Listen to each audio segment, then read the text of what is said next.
Olá, loucos e não loucos pela matemática, tudo joinha com vocês? Na aula de hoje nós iremos posicionar na reta numérica as raízes inexatas, raiz de 2, raiz de 3, raiz de 5 e etc.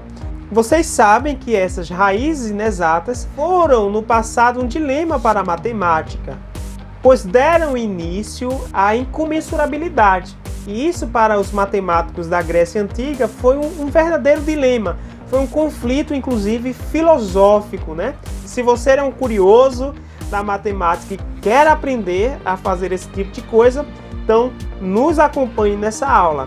Pegue sua caneta, seu lápis, seu par de esquadros, seu compasso, que lá vem assunto.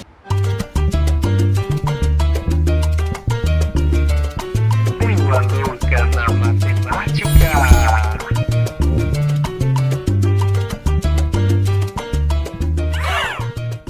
O objetivo é representar raízes inexatas, certo? Na reta numérica.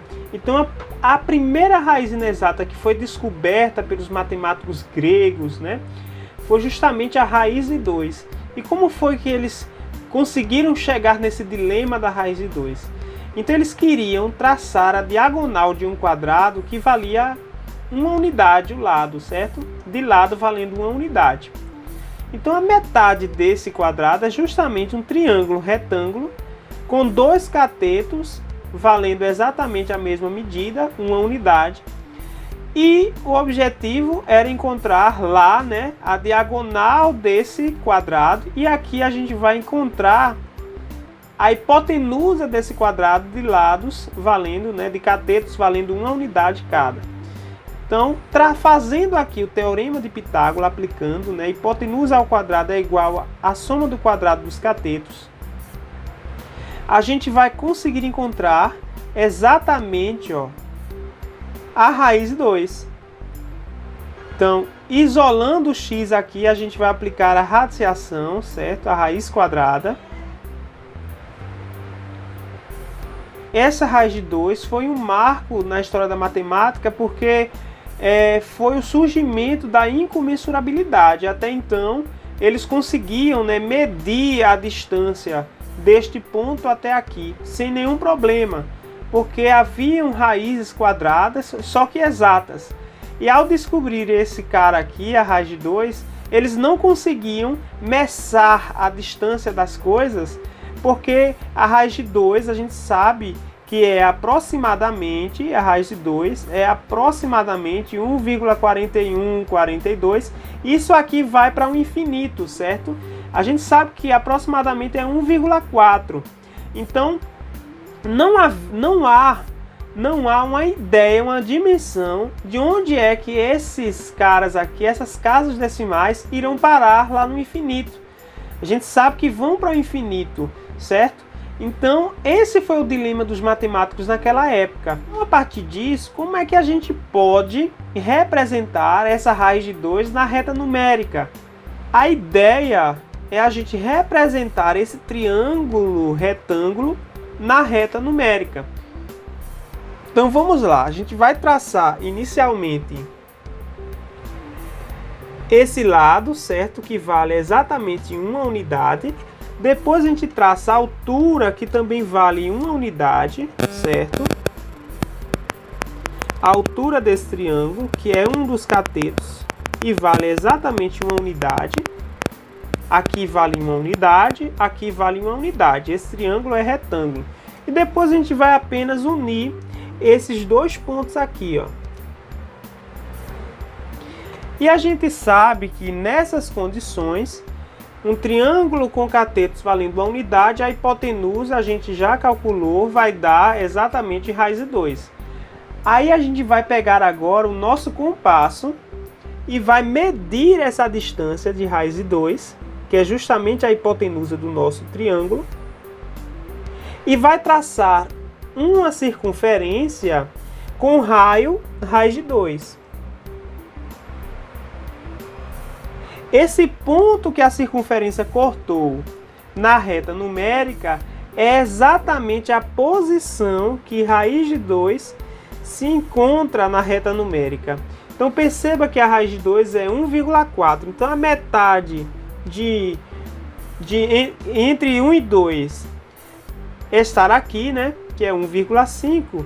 Então 1,4, a raiz de 2, estar antes da metade de 1 e 2, certo?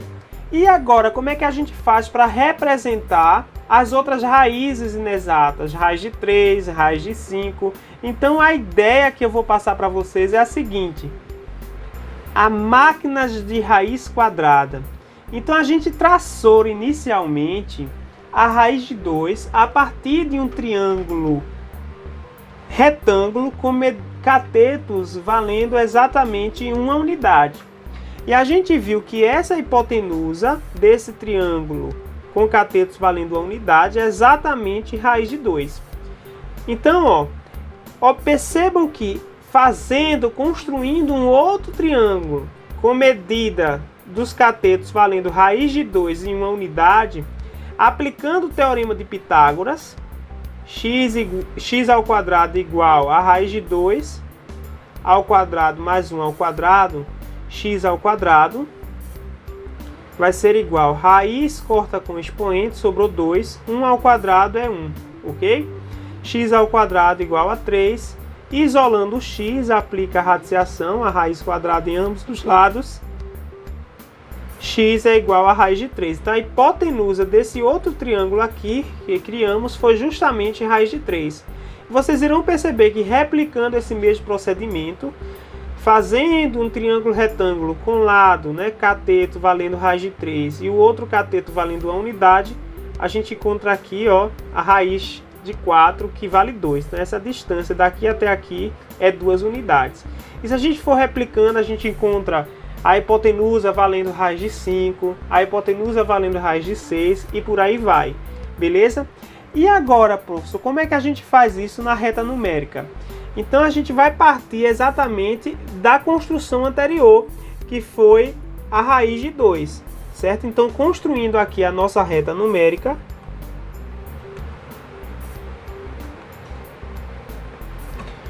a gente vai ter aqui o 0, 1, 2 e 3, tranquilo?